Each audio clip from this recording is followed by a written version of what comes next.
بسم اللہ الرحمن الرحیم۔ السلام علیکم۔ آج تاریخ ہے 4 ستمبر 2021 بروز ہفتہ۔ اگر ابھی سعودی عرب کے حالات اور واقعہ سے باخبر رہنا چاہتے ہیں تو ویڈیو کو پورا دیکھے گا اور ہمارا چینل سبسکرائب کر دے تاکہ آپ لمحہ بلمحہ اپڈیٹ حاصل کر سکیں۔ تو چلے شامل کرتے ہیں آج کی پہلی خبر۔ فلپین نے پاکستان اور امارات سمیت 10 ممالک پر سفری پابندی ختم کر دیے۔ فلپین کی حکومت نے کرونا وائرس کے پھیلاؤ کے باعث عائد کی گئی سفری پابندیوں میں نرمی کی ہے اور 10 ملکوں کو ریڈ لسٹ سے نکال دیا ہے۔ برطانوی خبر رساں ایجنسی رویٹرز کے مطابق سنیچر کو فلپین کے صدر نے پاکستان اور امارات سمیت 10 ملکوں سے مسافروں کے ملک میں آنے پر عائد پابندی اٹھانے کا اعلان کیا۔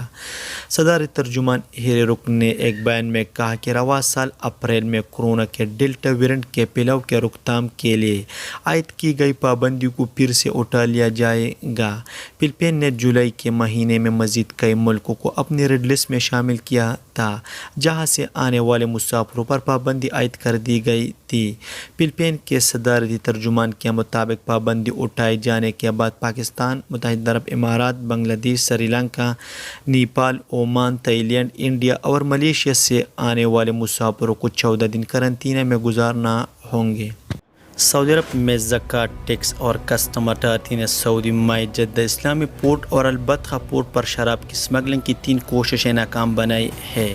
سرکاری خبر رساں ایجنسی SPA کے مطابق سعودی حکام نے بتایا کہ شراب کی 66,312 بوتلیں ضبط کی گئی ہے۔ اتھارٹی نے بیان میں کہا کہ شراب کی بوتلیں اورنج جوس، پینے کے پانی کی بوتلوں اور مشین فلٹر میں چھپائی گئی تھی۔ پولیس کے تعاون سے شراب کی اسمگلنگ ناکام بنائی گئی۔ اس میں ملوث 8 افراد کو گرفتار کر لیا گیا، ان کے خلاف قانونی کارروائی کی جا رہی ہے۔ بیان میں زکوٰۃ ٹیکس اور کسٹم اتھارٹی نے مملکت میں منشیات کی ہر قسم کی اسمگلنگ روکنے کے لیے درآمدات پر کنٹرول سخت کرنے کا عزم ظاہر کیا ہے۔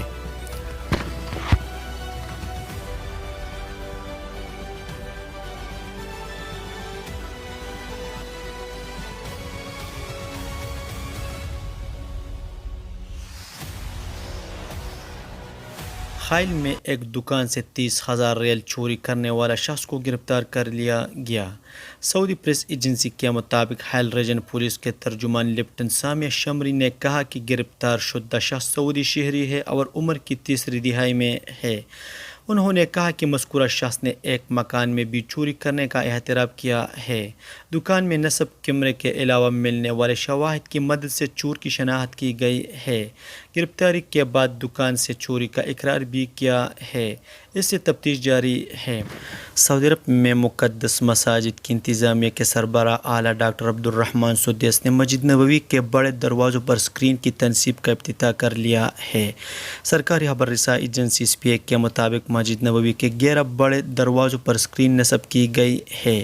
ان اسکرینوں کی بدولت زائرین کو یہ معلوم ملتی رہے گی کہ کس دروازے سے اندر جا سکتے ہیں اور کس دروازے سے باہر آ سکتے ہیں۔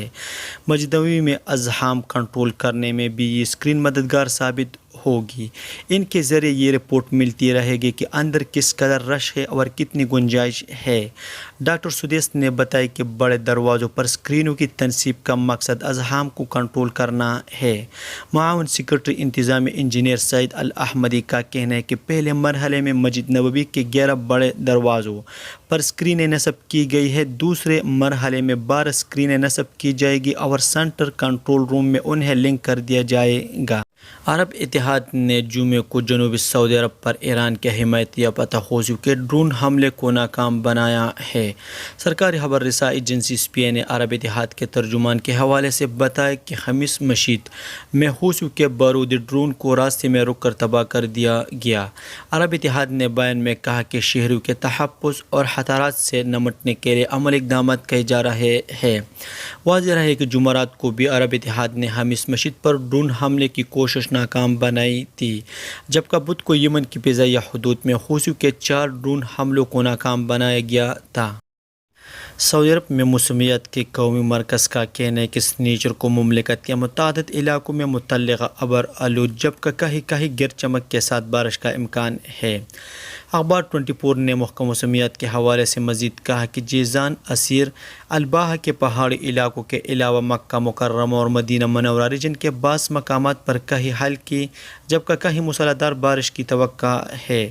محکمے کے مطابق مکہ مکرمہ اور مدینہ منورہ ریجن کے ساحلی علاقوں میں صبح دھند چھائی رہے گی جبکہ سب سے زیادہ درجہ حرارت الاقصی میں رہے گا جہاں پارہ 46 سینٹی گریڈ اور سب سے کم درجہ حرارت السوداء میں رہے گا جہاں پارہ 14 سینٹی گریڈ ہوگا۔